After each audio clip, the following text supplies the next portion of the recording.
So, hello guys, my name is Max and welcome to a new video on my YouTube channel. Yeah, you can believe your eyes. I just want to start by thanking and welcoming all new subscribers I got over the summer and all old ones as well for sticking around with me for quite some time now. So I'm really glad for your support and kind comments and good suggestions on how to make these videos better. So some of you might be wondering why I haven't uploaded any videos for about 2 months now. So I just want to explain that before we start programming. So over the summer did I go back to my parents' house to work and stuff, and that's about 500 kilometers from where I live normally, so I basically couldn't bring my computer, which has the consequence that I almost haven't programmed anything at all for a couple of months. Except for some crappy web design for my personal site, that's actually starting to take some shape here. So I was debating if I should continue the tic-tac-toe game or start something new and fresh now when I'm back at my apartment, and as you can see on the title in this video, I go with later. So in this video today, you can call it the start of the second season of game development here on the channel, or we're going to program a simple Tetris clone using Javascript and HTML. So by simple, I'm referring to some limitations for the game, like we won't have any menu screens and no effects, but these should be easy enough to add for yourself if you so wish. But enough of me babbling about, let's actually start programming here.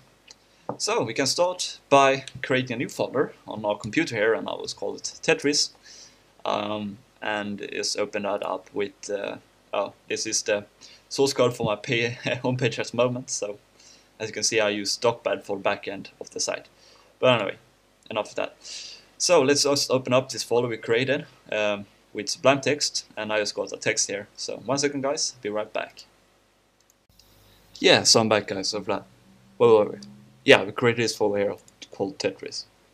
Anyway, so inside of here, we'll create some more folders. So we'll have a CSS folder for all of our CSS.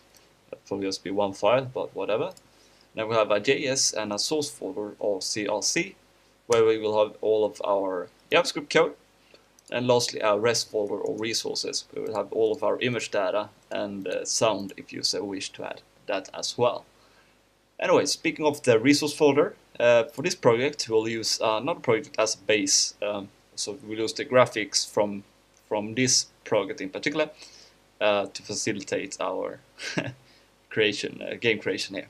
Anyway, so just I'll leave a link in the description for this Google code page, but then we'll probably directly want to go to the GitHub page and inside of bin and assets folder, just the files we are interested in. So for this we will use all of the PNG images, so just open up every file that ends with .png and then just use any method you want to copy them over to the resource folder of your project here. I'll just drag them into the folder, since that's quite simple and quick. Yeah, so these should now be added to the project, which is good. So we will need some more files from the internet for this project.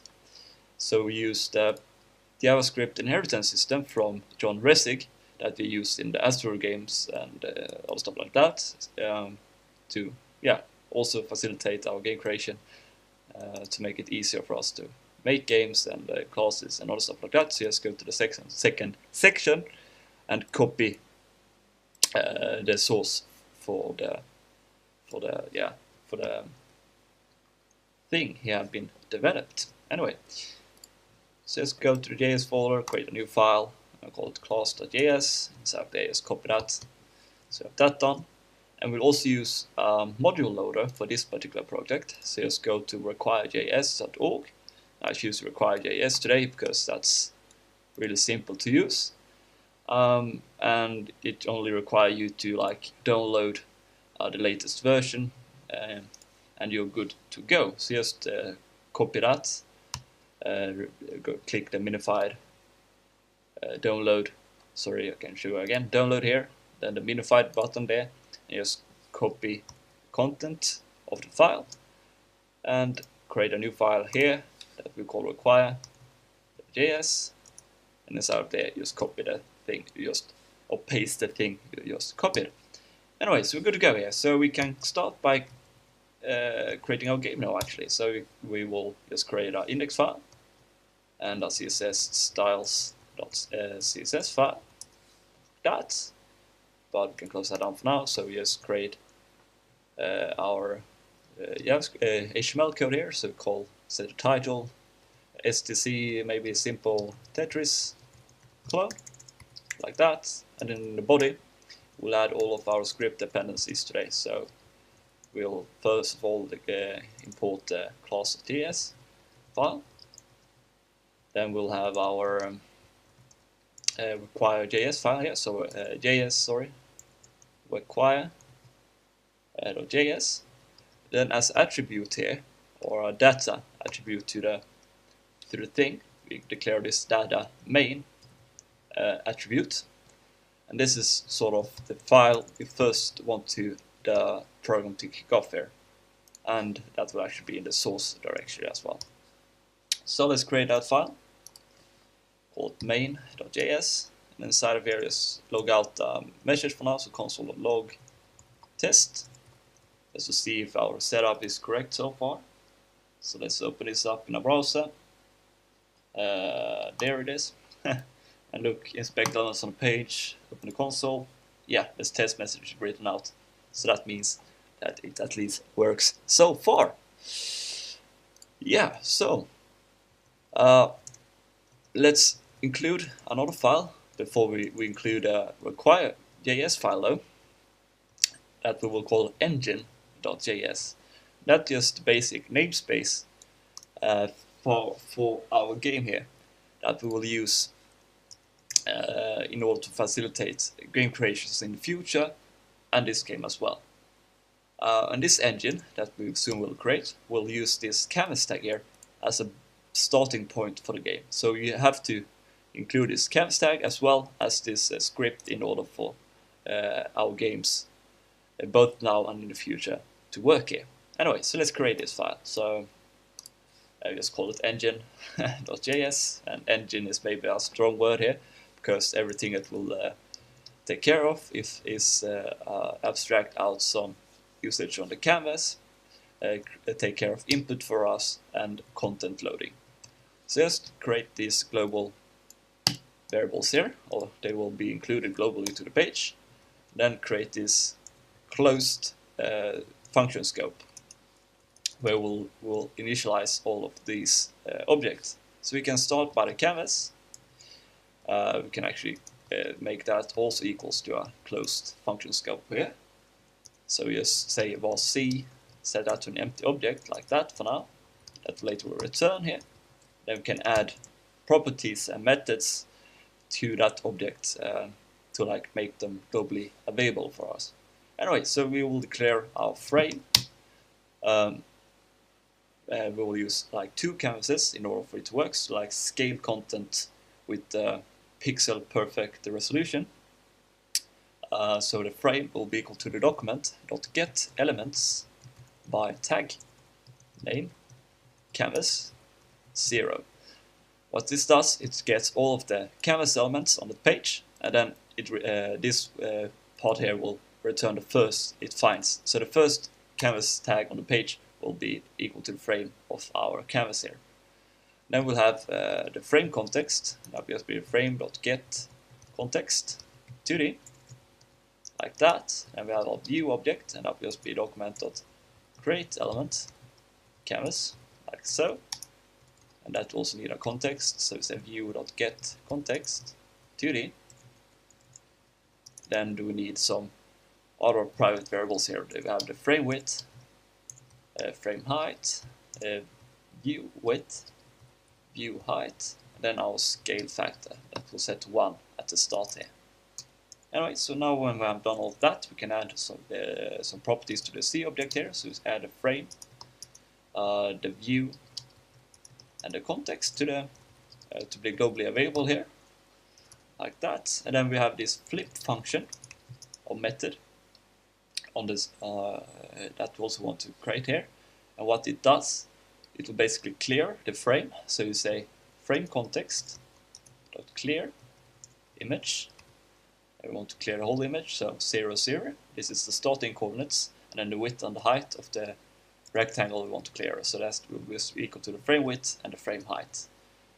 And then basically what we want to do is we take this dot context, since we can use this will point towards the C object, which has the property name context, and that's of course equals to this object up here. So you can say, oh, sorry. Before we do that, though, we want to draw an image to the frame context. That we go to the view.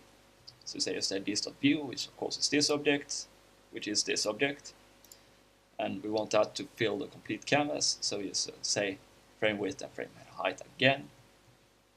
Here, then we also want to clear. It should be clear rect, not clear image. Sorry for that. We also want to clear the rect here as well. So we say 0, 0, view width, and view height. So what this does is it will scale up the view of our canvas and draw that to the frame context. Yeah, this will be clear in a moment here. Anyway, we'll also declare or define some properties on the C object here. So we have a width object, then a scale, and of course a height as well. So these properties will have a getter and setter. So you can do those in JavaScript using this object.define property method. So the first augment is the object you want to define the property to. The second one is the name, and then the third augment is a object with a get property and a set property that's equal to two functions that will be called when we are getting and setting data to this object. So we can just copy those in here as well, like that. So let's just see here, and then we can say this c.scale equals to the scale, just so we populate those things yeah, when we start the game here. So we can start with the width here actually. So here we'll say this.view.width equals to the w here. Then we just say this.scale equals to the scale here again to correct these variables and all stuff like that. And then when we want to set, I got those the wrong direction here, of course, set get, set, and get. I really don't know what I'm doing right now, but anyway, yeah, here we go. Hope that was clear. Anyway, view.height equals to the h here, and this dot scale equals to the scale, and here we just want to return view height, sorry, and here we want to return view width, like that. And then the scale is a little bit more complicated, but we also want to set the scale object equal to s here, the view width equal to this dot view width, view height equals to this dot view dot height, the view frame width should be equal to this dot frame the width should be equal to the view width times s, and then the frame height is the frame the height equals the view height times s, like that. And then one final thing that's really important if you want pixel perfect scaling is to set the image smoothing enable to false here on the frame context. And just for it to work in more browsers, we'll create this sort of polyfill to enable to disable these on with some prefixes there. So yes, we can create this array here with some prefixes, and then we can say for each, which take a function as an augment, and then we'll say framing context b here will have the values of O, MS, MOS, and WebKit, so that we can just concatenate that string with the image smoothing enabled, just set that false right there. And don't forget to change it to a capitalized I there. Anyway, and then we just want to return the scale factor. So if this works now, we can check in the just reload the page. We don't get any errors, so that's good at least. So you can see here. Let's add some styling to the canvas, the page here, so we can add a border for now at least. And I reload. Oh, so and then we just want to link that to the page, of course. We say a link CSS styles CSS. See, yeah. So we can now see we have the canvas on page. So let's see if we can change the width and height and stuff. So let's set the width to 100 pixels. See what that looks like. Yeah, that seems to be working. Then let's set the scale to like 4 or 2 maybe. Then that should be twice as big. Yeah, and that seems to be the case there. So that's cool. The cool thing is, if let's say we draw an image, we say fill rect 0 0, or even better, let's draw an arc method. So we say begin part c dot fill maybe c dot arc. We say 10 10 5. And then between which angles, of course, so we can say 2. You can say 7. That should be it. So let's see. Oh, and then we of course want to say call the flip method on the canvas in order for it to show here. Yeah, so that seems to be working here.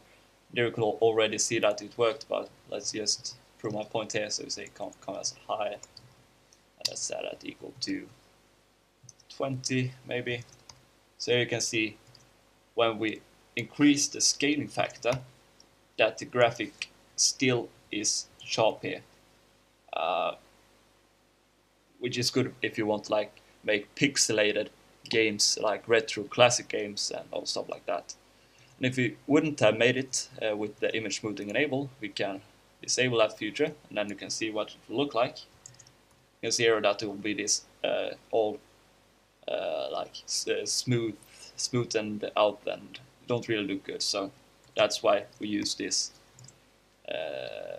We declare the canvas the way we have done up until this point here. Anyway, let's get rid of all this and let's get the require.js up and running. So we can start by require.js. We can start by declaring some configurations. So we can say the base URL, we can set that equal to the JS folder, and this path here, of course, relative to the index page. We'll also declare some paths.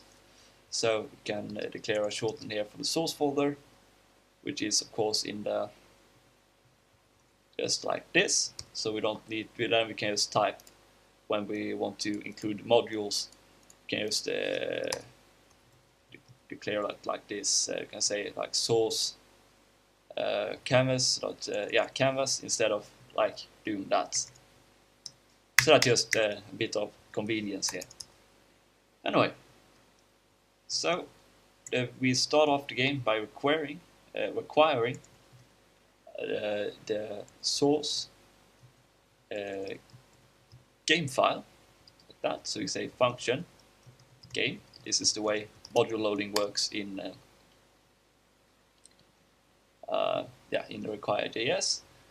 So that will look in the source folder and find a file that says game.js or and so on. Then that will put that into this object here, whatever that path returns. So then we can say, for example, say var app equals game.extend, the syntax from the simple JavaScript inheritance system. And here we can say like init function. Here we can set a we can set the size of the canvas and all stuff like that.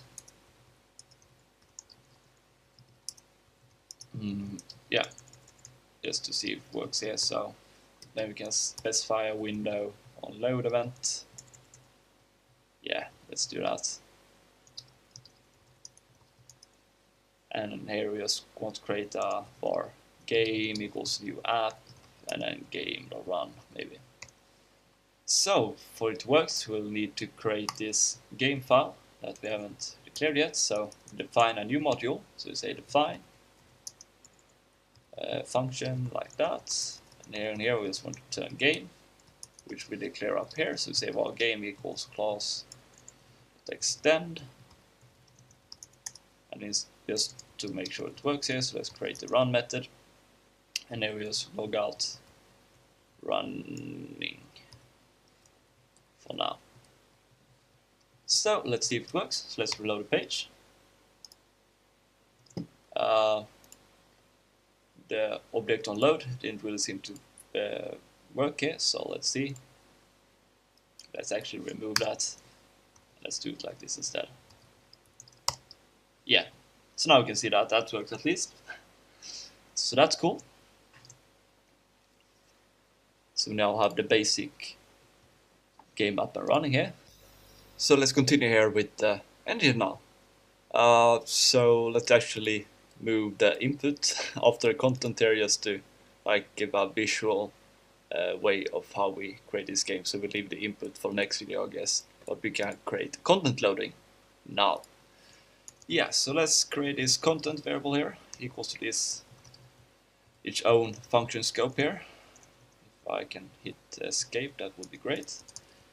Yeah, so we can say var c again, why not? And this c of course is really different from the one we have above here. So what the context will need, it will need an array of files that will create like this, and then we'll have a has load variable, a counter, and load count equal to 0 like that.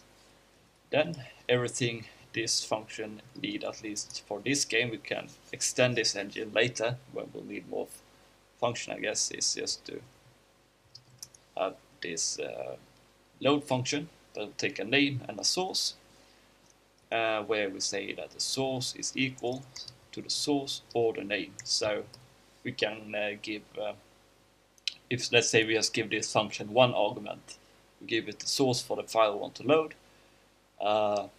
then the name and the source will be the same thing here, basically.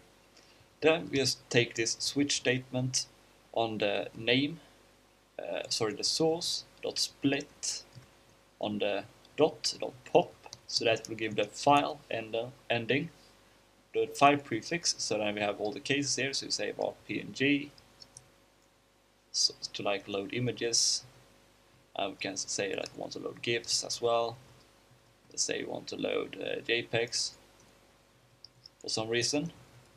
Let's just break that, and then let's say that we want to load OGS, MP3s, and waves, like that.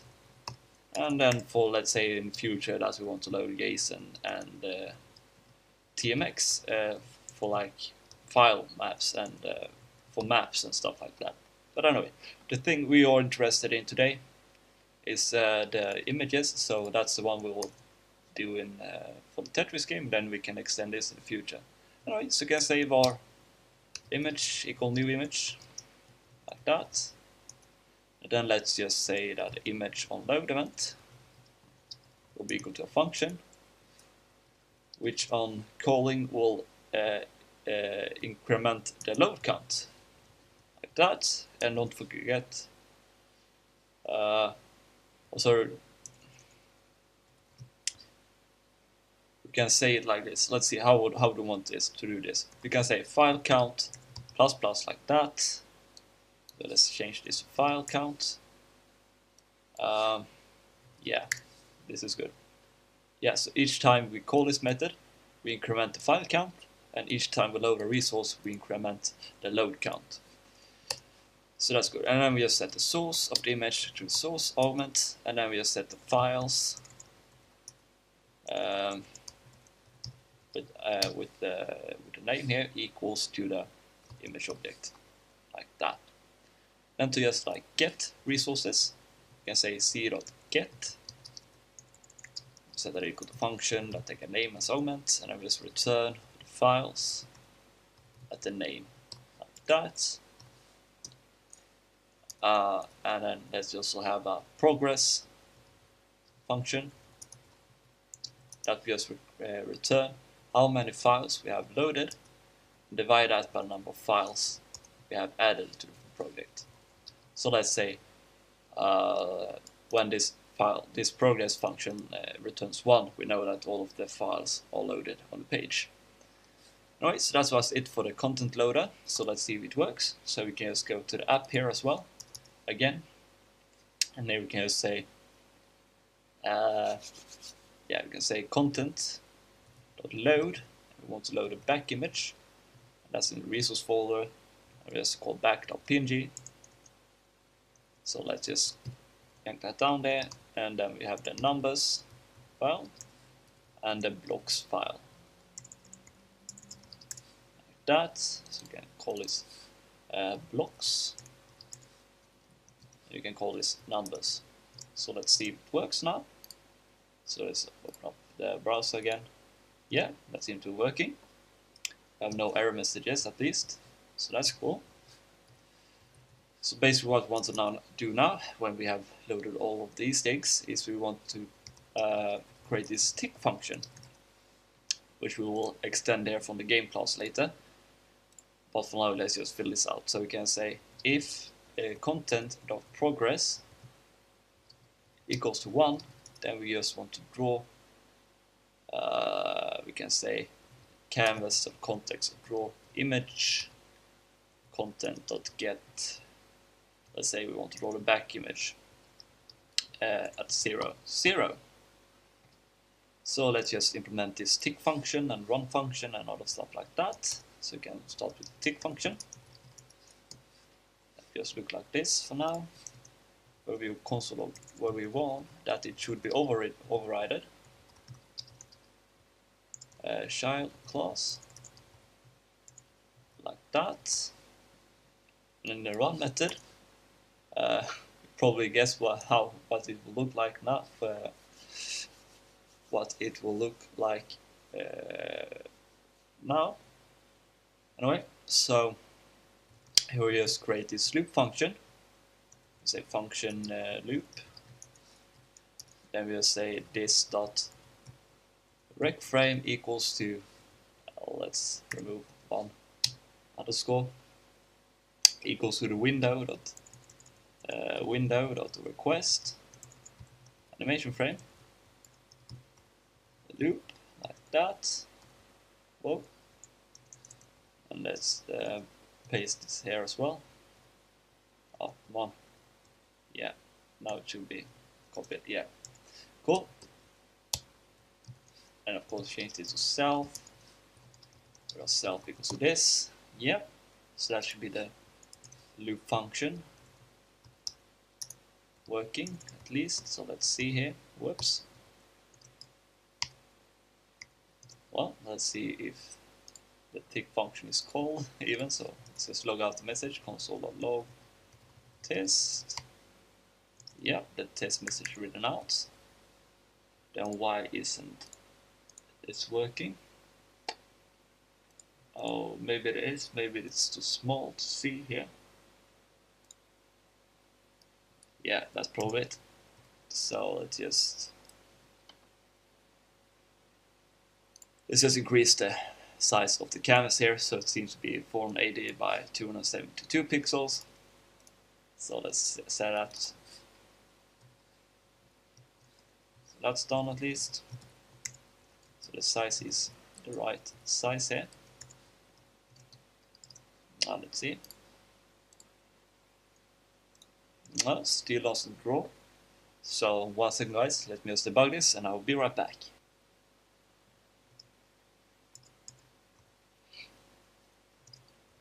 Oh, I'm really so stupid sometimes. Of course, we need to flip the canvas in order for it to show. So just go down here to the loop function, and here, basically what we want to do is we want to call the canvas to flip, so we won't forget that in the future. Yeah, so we now can see that the the graphics of the game is actually drawn to the canvas here. And as you can see here, we can increase the scale factor and all the stuff like that, and that will fit the game to the, or that will scale the graphics of the game for us. So that's really cool, but let's keep it for one for now. And we can make it dynamically scale later. Yeah, so what can we do from here? Well, let's actually implement a run and a stop function for the game here. So you can call it like this. And here, in the run function, you can say if this start running, then we want to return, of course. Else we want to set this start running, it goes to true, like that, in order for it to work here. Now you can say if this, if we have requested request animation frame, then we just want to call the window.cancel animation frame. I think that's the right method. I just need to Google that real quick. Cancel animation frame. Yeah, that seems to be the case. Yes. And this won't work in all browsers. We'll create some polyfills up here soon. Don't worry. Then we want to set the rec frame to null in any case. And then we want to set the running variable to false here. So that's cool. And then just in the main here, we will bind the window.on blur event, or blur event to game.stop bind game. So it will call with the game context. Then we say window.on focus to the game.run.bind game. So will this work now? So let's see. Let's just log out the test message, console log test again, and that should be written over on console. And then if we click down here, whoops, maybe it isn't. Yeah, now we can see here when I click on console that the game is actually stopping, or the test message isn't written out over and over again in console. So that means that it works at least. So that's good. Let's just wait for it to sort of kick in here. Yeah, that's the case here. Yeah, so we now have that done. Let's actually, yeah, let's leave the game for this for now. Let's just add some polyfills here for the window request animation frame. So one I really like is just to declare the vendors up here. So say var vendors, say var vendors equals to Opera, MS, MOS, and WebKit again, of course. Then we just loop through all the vendors, so say var I equals vendors.length, and then we say I minus minus and not window.request animation frame, like that, and then we say window.request animation frame equals square brackets, vendors, I can actually say var B equals vendors at I, like that. B plus request animation frame. Change this to a capitalized R, of course. And then set window.cancel request animation frame. Cancel animation frame, sorry, window B plus cancel animation frame, or window B plus cancel request animation frame, because there are two different versions of the cancel animation frame. So we should now have a working polyfill for window request animation frame. So that's really cool. That's nice and all. So let's actually close down the game for now.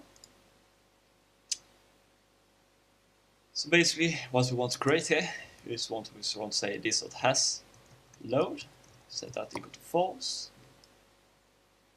Then inside of here we say if this.has load, then we want stuff to be called here, else we want to say this.hasLoad equals to the content.load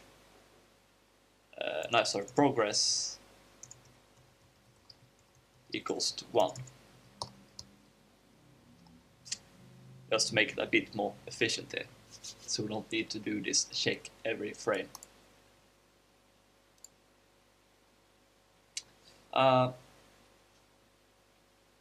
And here we can say if this.hasLoad.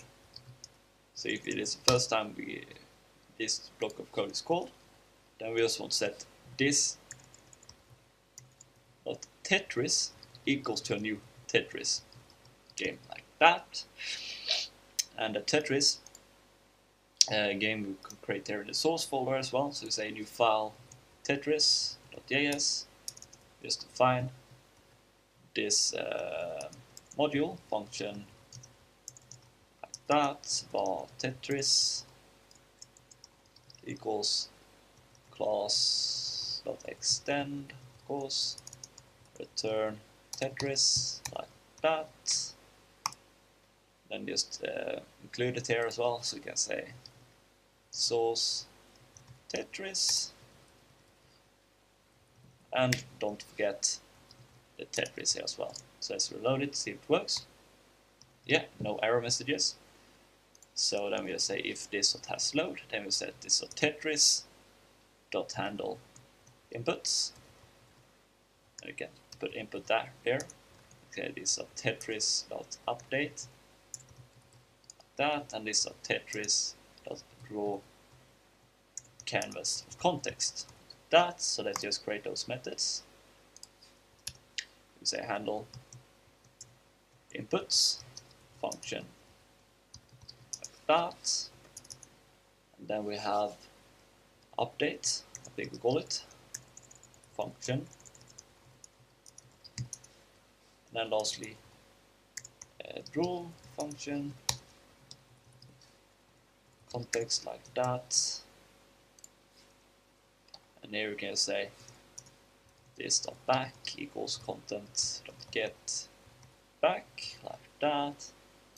And here we can say context.draw image this back 0 0. And I saw that I misspelled here, so let's see. Yeah, now we're back where we had before here, but we have abstracted out some parts of the game here.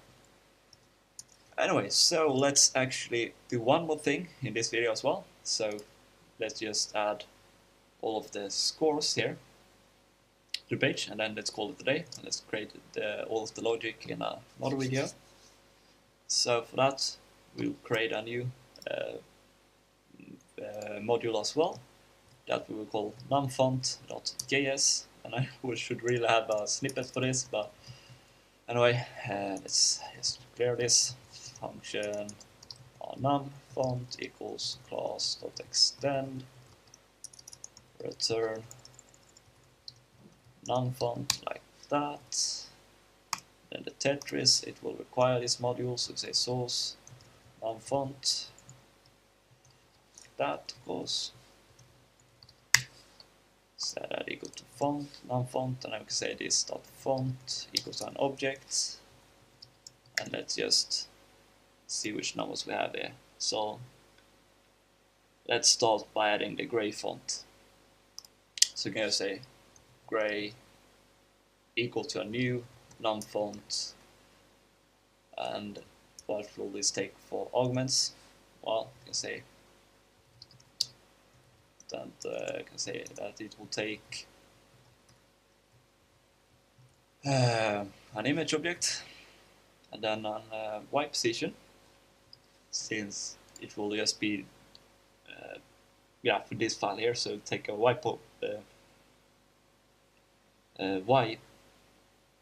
what do you say, a y position on which row it's going to take here, of course. Then the height of each of the numbers. So let's just open this up with the simple image editor here, so you can see see how wide these letters are. So they seem to be 9 pixels, I think. Just check one more time. Well, the whole thing is 72, so we can divide 72 by 1, 2, 3, 4, 5, 6, 7, 8. Yeah, there are 9 tall, so let's just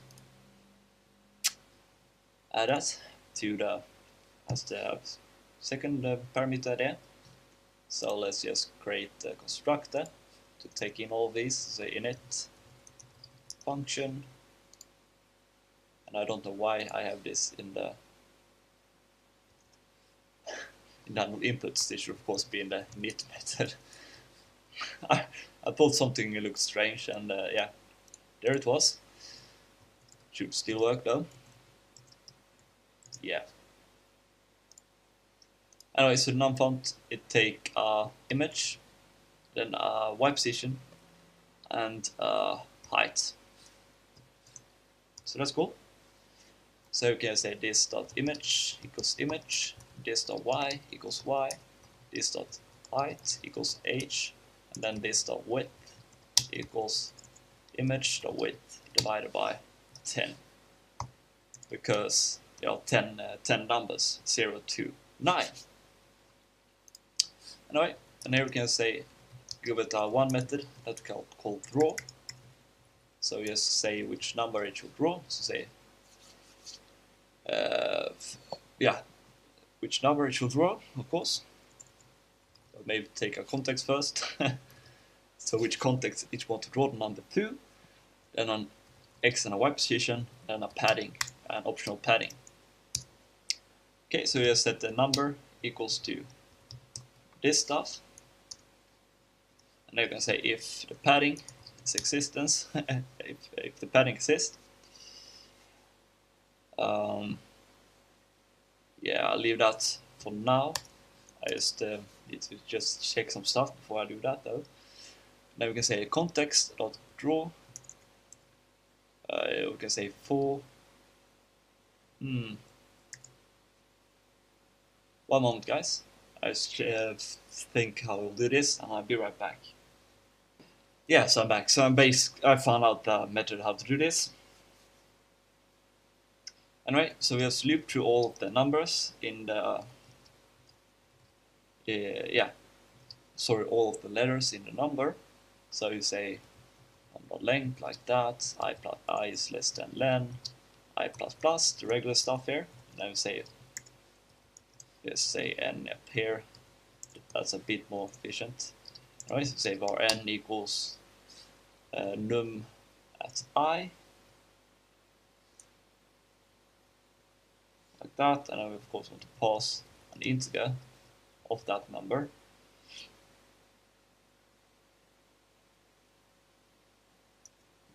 And then we basically just draw an image. We say context.draw image, this dot image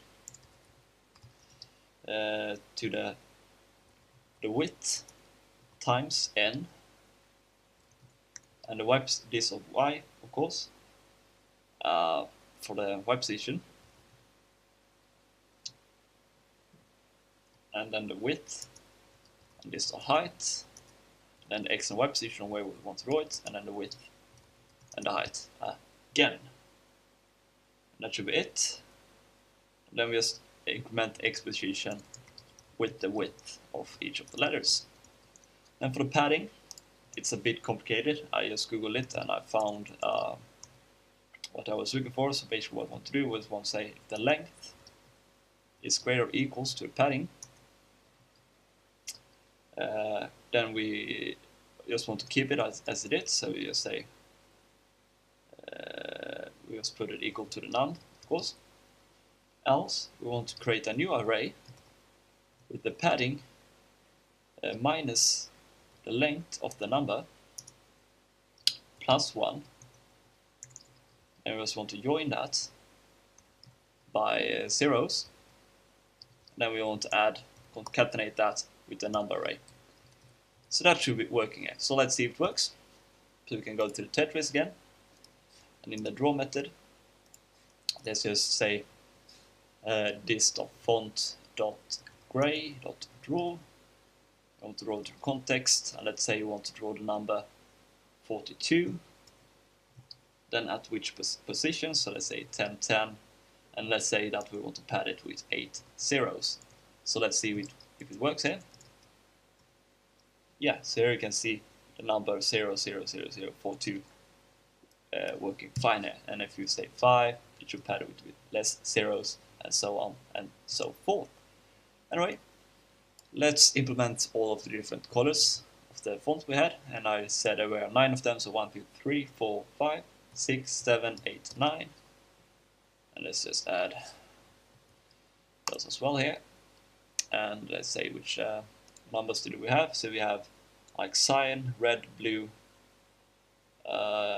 cyan, red, blue. Yes. Let's see, cyan, red, blue. What do we more have? Orange, green, yellow. Orange, green, yellow. Purple. Yeah, maybe I miscalculated. Let's just keep it like this for now. Let's just make them work like that.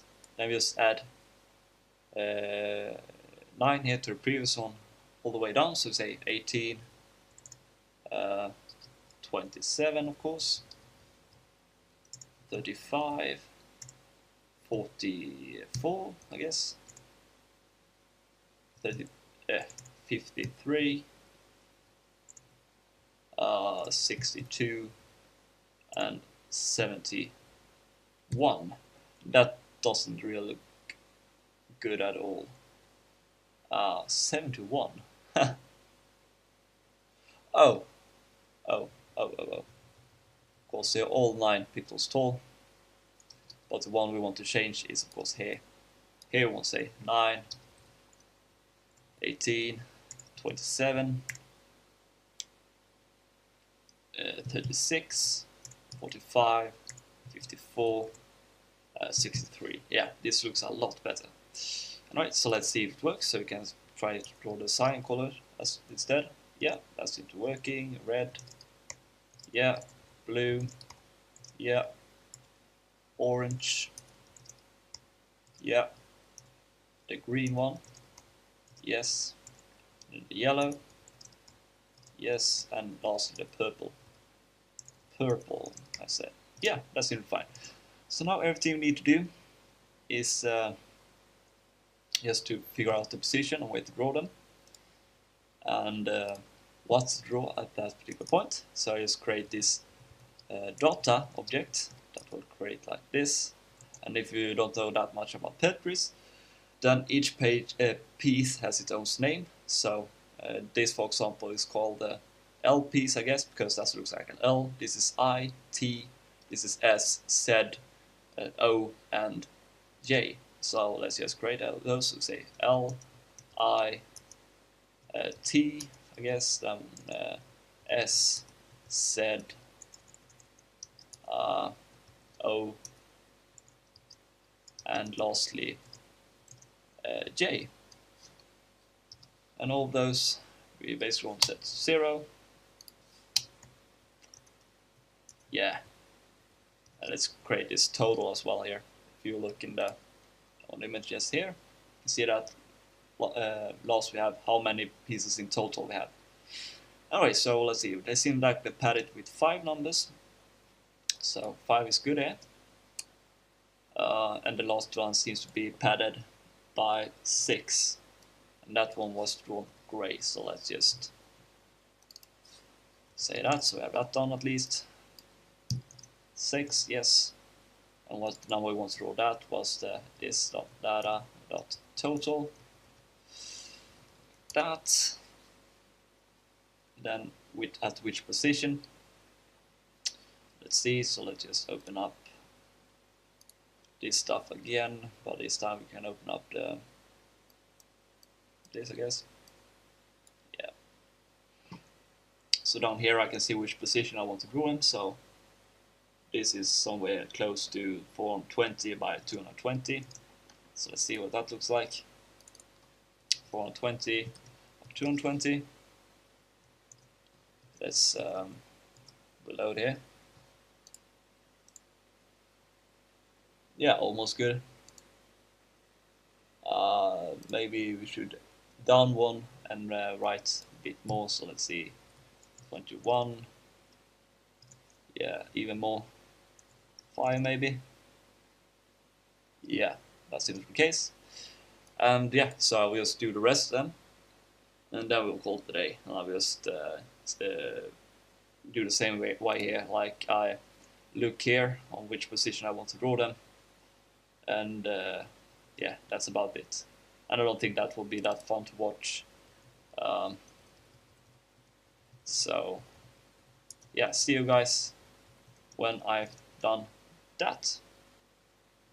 Yeah, so I'm back, guys. So this is the position I figured out. So you can just copy these numbers if you're following with the video here. So let's see what they look like in the page. And basically, when let's say I change from this to 1 here, you can see how the correct post on the thing are updating. Yeah, so thank you guys for watching, and I see you in the next video. Bye.